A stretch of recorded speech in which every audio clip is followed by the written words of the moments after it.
last time when we left it, we had a bunch of working instructions. We had LDA, LDX, and LDY all working.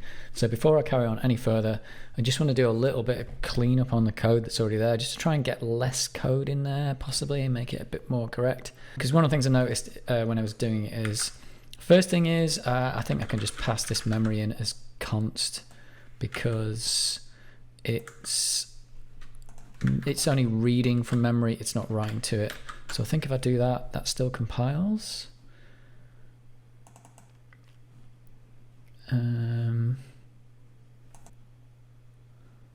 Oh, which means fetch byte.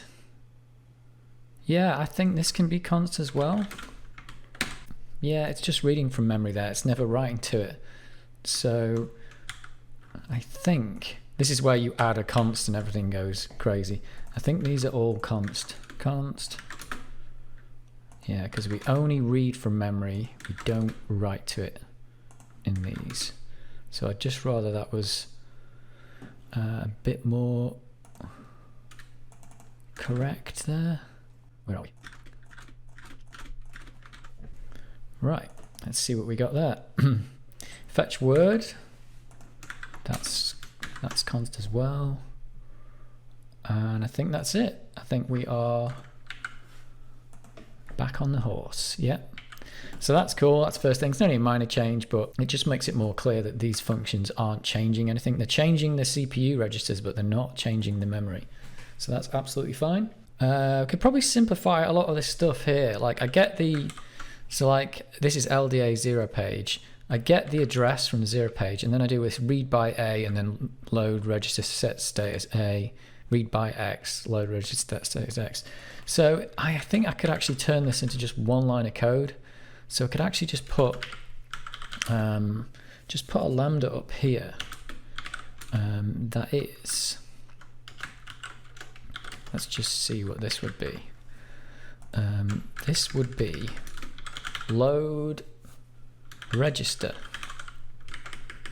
and take in, so we could take in cycles by reference, and we could take in memory, and the only thing we'd actually have to pass in is the register, because we would actually change that register. So rather than loading into the, passing in A, we load into the A register, and then we set the register from that. Oh, we need the address to read from as well, which is word. Oops. So that loads a register. Let's just put the comment on this. Load our register from.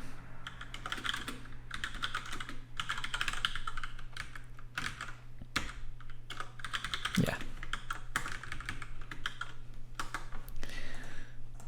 Actually, don't think we can just do this.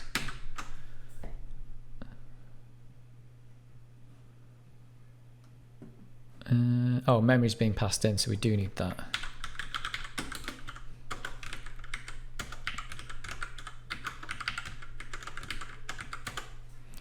Right, I think that's correct. Okay, so register. So I can use this in place of these multiple instructions down here, which would just be load register from this address, and we just give it the address of the register we want to load into. Is that right? Byte. Oh, yeah, we can just say that. And that does the same thing. Yeah, I think that's right. So that becomes load register. This becomes load register X. This becomes load register X.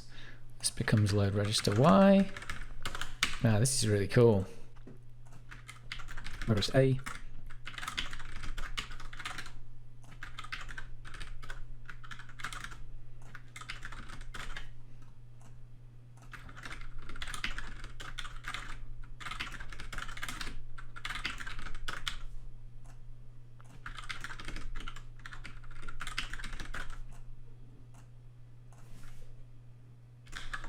this one can be done. It's slightly different, but that's the same. And we'll refactor this one as well.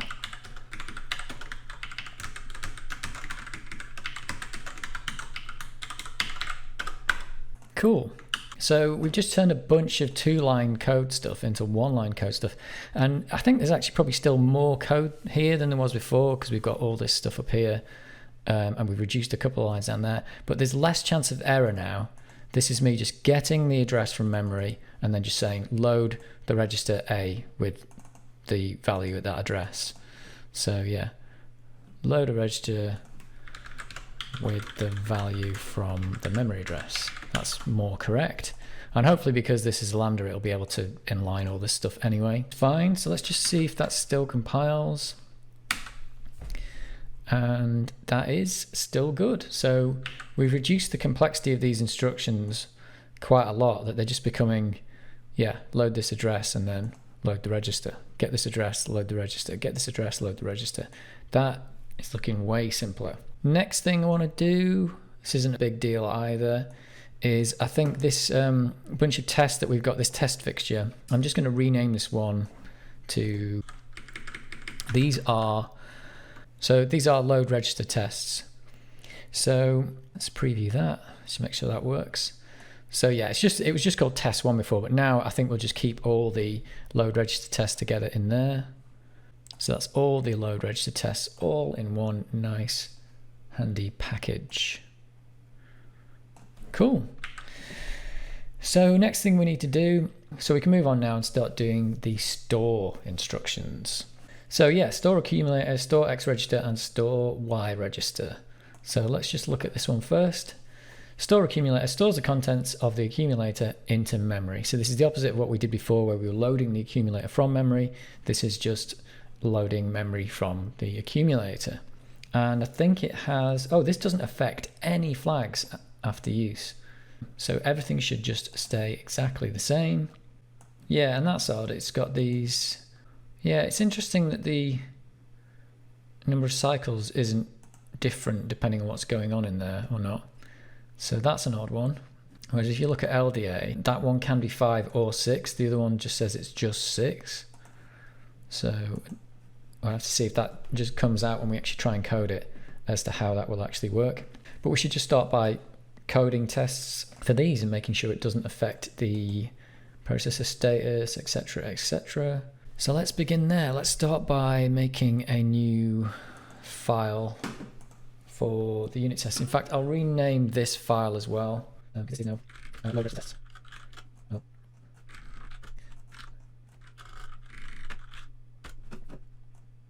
Yeah, so in the test program, we renamed this one to load register tests, and also have a store register test file, which is just a copy of the other one. That's going to change. There we go, store register tests. So because this is a copy, I've just used it as a kind of a template. Store register tests. Let's get rid of everything out of here for now, apart from the test fixture itself. Let's keep verify and modify flags for this one, actually, from store register. This is all the flags stay unmodified. Which ones am I missing off here? V, it would be the 0 flag and the negative flag. Everything stays the same. Let's just check it still compiles and all the tests should still run. We've got a function that hasn't, function's been removed because it's not been used. That's fine. I'll take that out for now until we start using it. Right, should still have everything compiling. Yeah, we still got 27 tests passing. So let's start by doing a store accumulator test. So we've called this, remember we do test F, that's the fixture, and we want STA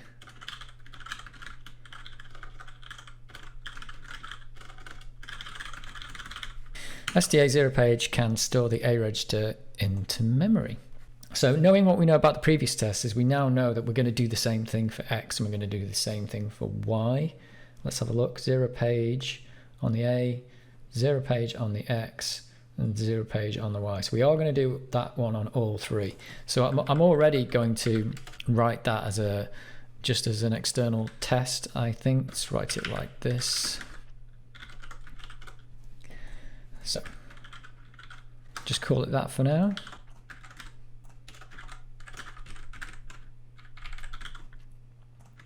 So what do we need to do? We need the memory. Oh no, we don't need the memory because we've already got access to it. Got access to it in here. So start with our reset vector, which is that the reset vector? I've already forgotten. We want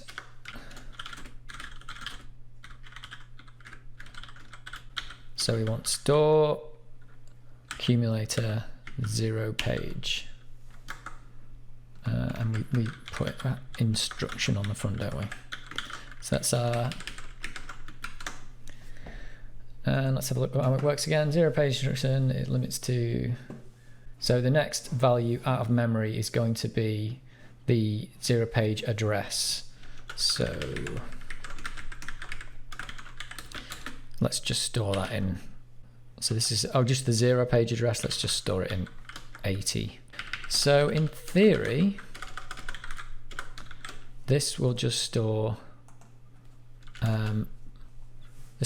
80 into the, this will store, yeah, in theory, this will then store the value of the A register, which is this.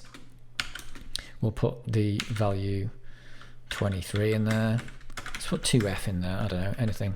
The value of the A register will be stored into the memory location 80. And just to make sure there's something different in there, I'll just put a 0 in there anyway, just to make sure. So we need to execute. And we need the number of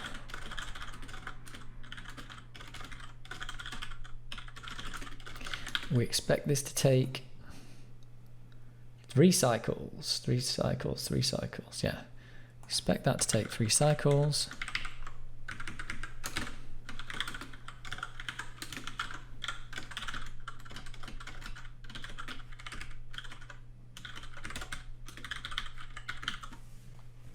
So we execute that. Why is that not correct? Because it needs the memory passing in, is that right? Oh, it's called mem, is it? It's called mem. Yep. Right, and then we can write what we expect from this test. So we expect that the actual cycles is the expected cycles. Expected. Oh. That's the first thing we expect. We expect that this area in memory is the value in the A register. Well, we could actually just hard code that in.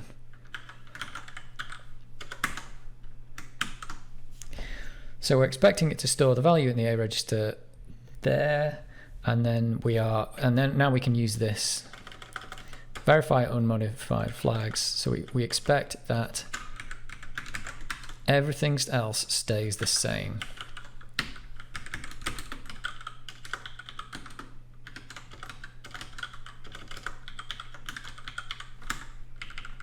So we do that by just taking a copy of the CPU just before we do anything, just before we do the execute.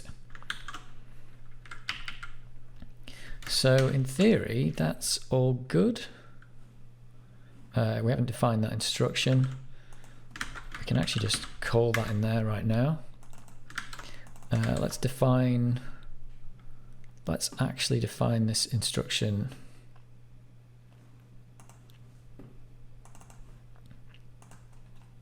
Where do we put them? This is STA. and it's 85.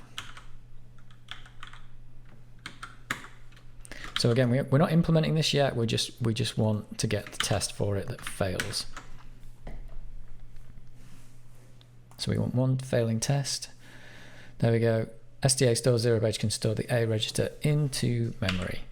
So that is a fail. So we rename that to something better now. Well, let's not rename that yet. First thing we want to do is we now want to change this so that we can have STX and STY 0 page. So we'll do that the same way we did it before, I think, because we need to be able to affect this A register, and we need to put in the value for the opcode in there. So let's just do that.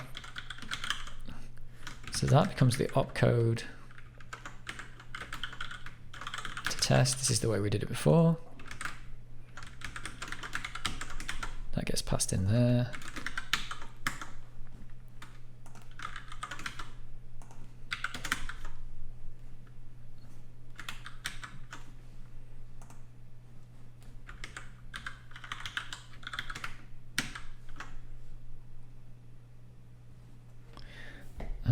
What's gone wrong here? Member function not found, store register tests. Oh, we haven't changed. We need to change this, I think.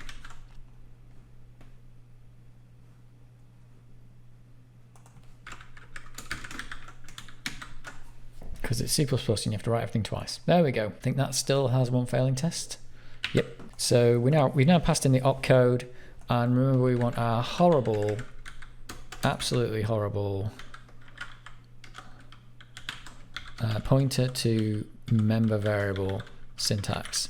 It's a byte, and it's 65 to CPU. And I've already forgotten how to do this now. It's pointer to, we call it register. So we stick the value in that register, and then we test that at the end, and that becomes, we want to test the A register, don't we? Is that right?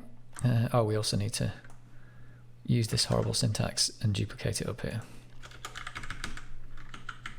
Makes me wonder if I should just write this in line here, because it doesn't really matter. It's all in line anyway.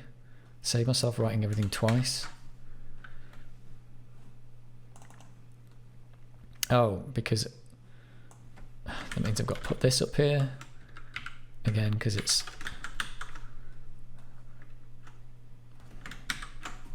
weird. Function already has a body. Oh, yep, get rid of that. Right, so in theory I've got my test that we can do STA 0 page, but I've written it in a way that I can use it again for the X and Y. So I'll just rename this to something. Right, so this would be store register test.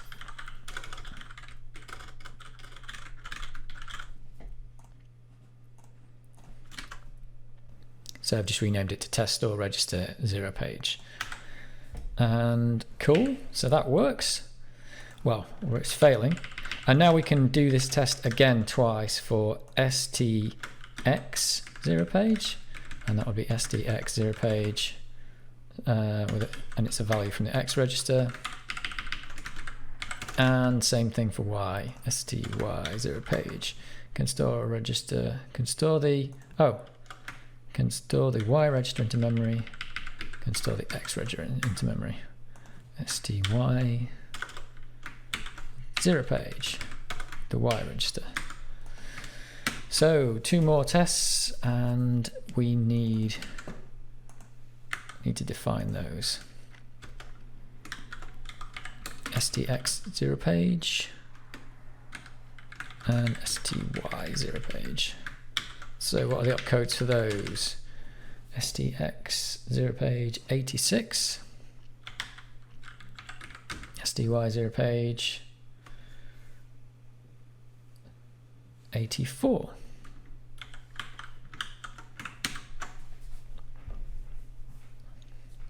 And have we got it? We've got 2 more tests that are failing. There we go. So we're on our way. We are on our way. So 0 page Y, so this is the one where I always get confused because 0 page Y and 0 page X, they're different on each one of these. And the A one only has 0 page X. So let's just do the one that's common amongst them all, which is Absolute. I think STY Absolute, STX Absolute, and STA Absolute. So they are common amongst all of these. So let's write a function that can do that. And I'm going to use that. Test store register absolute. So I'm starting it just from the other test because it's very similar. Absolute addressing mode. Oh yeah, so sorry, absolute addressing mode. It's very much like 0 page, except it's just the 2 bytes are stored after the opcode instead of 1. Yeah, it takes an extra cycle and it uses an extra byte. So it's very, very similar to this one. So if we did it like this, so remember it's little endian, so the low byte first and then the high byte. So this now is going to read from 8,000, and we'll just 0 there just to make sure that there's 0 in 8,000. And we expect 4 cycles for this one, and we read from 8,000 down there. So I think that's it for absolute, and we can just use that now. So we want these 3 tests again, but we want them with absolute addressing mode. So this is absolute.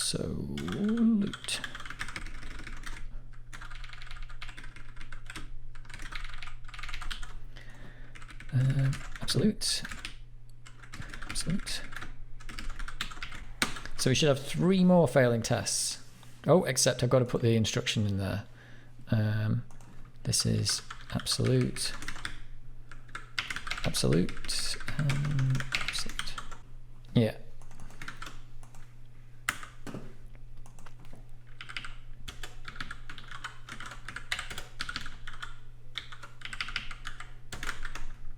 So STA Absolute is 8D. We've got STX Absolute. That is 8E. And we've got STY Absolute. That is 8C. Right, I think that's... Is that right? Oh, that's... So we've got 6 store register values, register tests that are currently not working because we haven't written the code for them. Now I'll probably do the 0 page X or the 0 page Y tests, and that will give us 1 more test for the store accumulator, 1 test for store STX, and 1 test for store STY. So here we go. So let's do 0 page. So this is 0 page X. The address to be accessed is using 0 page calculator, taking the 8-bit 0 page address from the instruction and adding the current value of the X register to it. So for example, if the X register contains 0F, then it is loaded from, and it's got F in there, it will load from 8F. So we add it to the address. Cool. So let's do the same thing we did before. We have the opcode to test, then we get the value for here for the 0 page. Then we will store in 80. In fact, this is almost their example. Let's do their example. F. Let's put F into the register. Excellent. So yeah, so we take the value, we put F in the register, we take the 80 that we loaded from the next byte from the program, and then we expect to see the value in 8F. We're just zeroing it out there. We need 4 cycles for this one, do we? Yep. Actually, we needed 4 cycles for absolute as well. Oh yeah, we did that. Yeah, so we need 4 cycles for that, and we expect the value to be have I got this wrong? Oh yeah,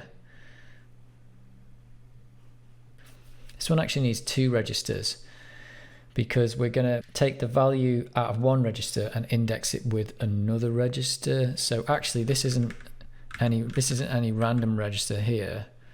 Oh no, that is the random register, but then we want we also need to load the X register with some value here, and that's the value. That is the value that's going to be, oh sorry, no, I'm getting this wrong. So it's this one that needs the 0f in it, because it's X is the offset, and it's this value, let's call it 42. It's this value that's going to get put into 8f. Phew. So we're X offset and indexing, and we're trying to store the value that was in this register, and we just pumped the 42 value into this register here. We are getting the 0 page value, and it would be the 0 page value plus the value in the X register, which gives us 8f. We're just zeroing it out there, and then when we've done all our execution of that function, later on down here we check that we put our register value into it. So in theory that is all good if it compiles.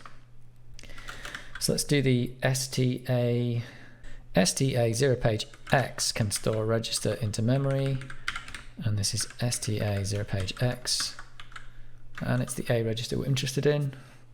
So register 0 page X, and we use the same addressing mode on STY.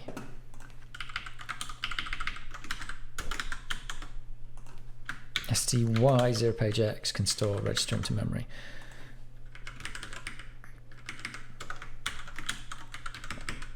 That's the Y register we're interested in.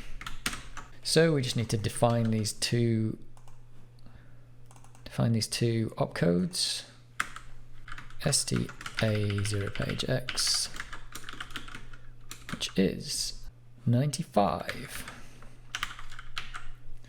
and STY 0 page X is 94. Right, 8 failed tests now we're up to, and I think that's all the tests. That is all the tests for STY and STX done. They only have 3 addressing modes each. So the rest of them are for STA, and we've already done 0 page X, and absolute. So we've just got these 4 to do down here: absolute X, absolute Y, indirect X, and indirect Y. So I suppose we can write these ones just straight in line here, because they're not going to get reused on any of the others, are they?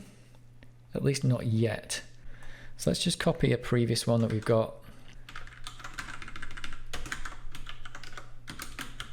So we want STA Absolute X. Right. Now we don't need any of this crappy syntax anymore. So we take the value that's in the A register.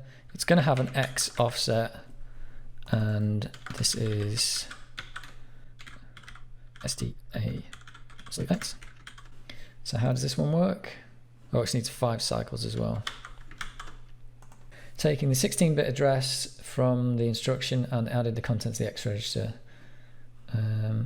Okay, so we're going to take the 16-bit address here. Let's do our 8000 address here. So that's FFF. So it's little endian, remember? So this is going to give us the 8000 address, and we're going to offset it with F. So this should store 42 into 8000F, which is what we've got down there. Except we haven't defined that instruction. 9D. Right, 9 failing tests. So absolute Y, is that exactly the same, except with the Y register? So we can do that as well. So let's do that. Say absolute Y. It's with the Y register, that. And that's it. Everything else stays the same, instruction name changes. 9. Right, that's 10 tests now that are failing. So we just need these last two addressing modes and we're done on these. Indirect X. So it's similar to, so it's address held on the 0 page. The address of the table is taken from the instruction and the X register added to it with a 0 page wraparound to give the location of the least significant byte of the target address. Because it does this example and it doesn't really tell you what mem is. Indexed indirect. Yeah, so this is this weirdo one where it gets a 16-bit address from an address on the 0 page. Absolutely crazy. Indexed indirect. They call it indirect X on here. So let's do that.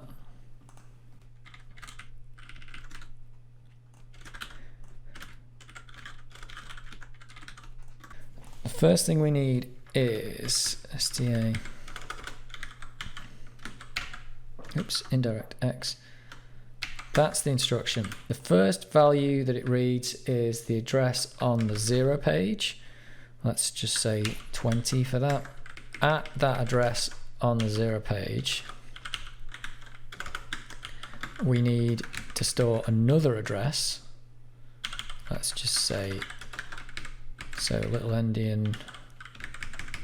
So there's an address stored there. And the X register will be added to that.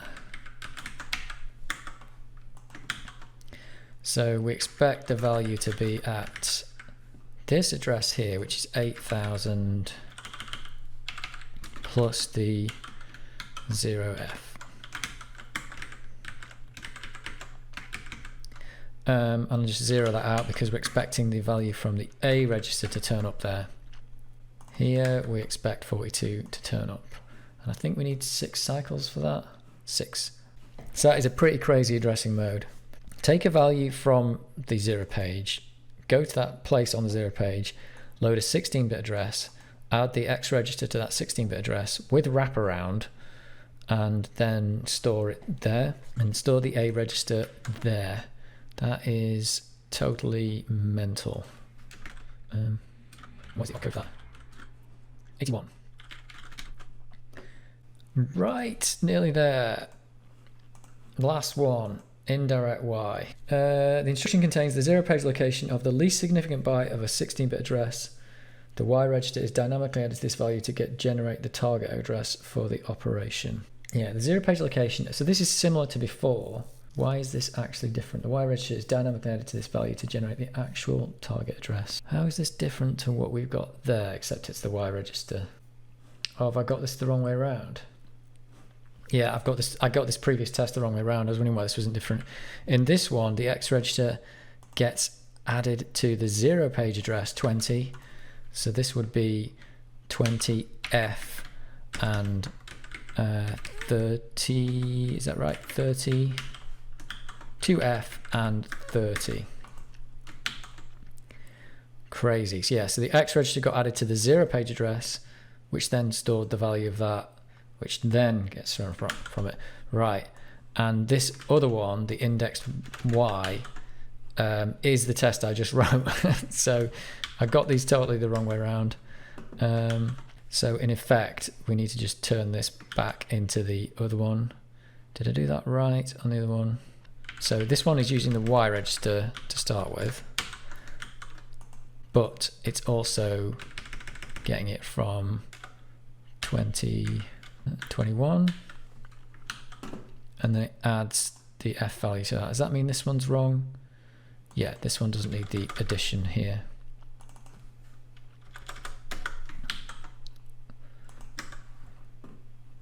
Yep.